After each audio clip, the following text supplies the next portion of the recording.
Hello everyone. सो आप सभी को पता है आपके एग्जाम में सिलोजिज्म का क्वेश्चन बहुत ज़्यादा इंपॉर्टेंट है और रिवर्स सिलोजिज्म भी आपके एग्जाम में आ सकता है कई बार।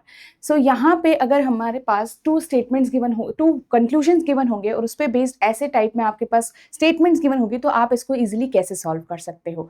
तो हमेशा याद रखना कि आपको बेसिक से ही चलना है, यहाँ पे कोई शॉर्टकट नहीं ढूंढना है एग्जाम के अंदर।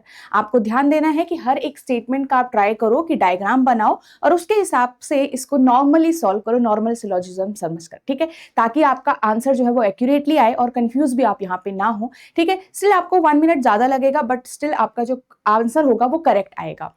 राइट, यहाँ पे आपके पास नो फ्रूट इज कीवी दिया है, सम ऑरेंज इज फ्रूट दिया है। वैसे तो आप एलिमिनेट कर सकते हो ये देखकर सबसे पहले ऑप्शंस को कि आपके पास जो मिक्सचर ऑफ आपके पास स्टेटमेंट होनी चाहिए वो पॉजिटिव एंड नेगेटिव होना चाहिए। व्हाई? बिकॉज हमारा जो कंक्लूजन है वो पॉजिटिव एंड नेगेटिव ही है।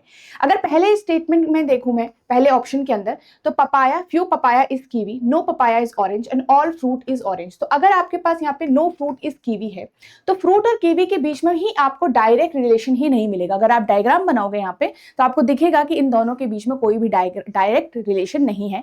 तो हम यहाँ पे कंप्लीट इस डेफिनेट कंक्लूजन को नहीं ट्रू बोल सकते। तो फर्स्ट आपका आंसर नहीं होगा। अगर आप सेकंड को ट्राई करोगे और सेकंड का यहाँ पे देखोगे तो नो कीवी इज फ्रूट, तो आपका फर्स्ट ऑप्शन को वैसे ही, फर्स्ट कंक्लूजन को वैसे ही जस्टिफाई कर रहा है ये कि नो कीवी आपका फ्रूट है और नो फ्रूट इज कीवी को सेटिस्फाई कर रहा है। ऑल फ्रूट इज पपाया, सारे फ्रूट पपाया हैं and all papaya are orange. तो आपके पास ये कुछ डायग्राम बन रहा है हमारा। यहाँ पे सम ऑरेंज आर फ्रूट भी आपका हो रहा है और पहला वाला कंक्लूजन भी फॉलो हो रहा है।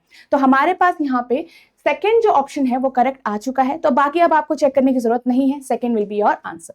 इस टाइप से आप इन क्वेश्चंस को बहुत इजीली सॉल्व कर सकते हो without taking more time. And remember कि आपके एग्जाम में अगर क्वेश्चन आते हैं सिलोजिज्म के तो जरूर उनको अटेम्प्ट करिएगा, बट उससे पहले प्रैक्टिस जरूर करिएगा guys. Thank you so much.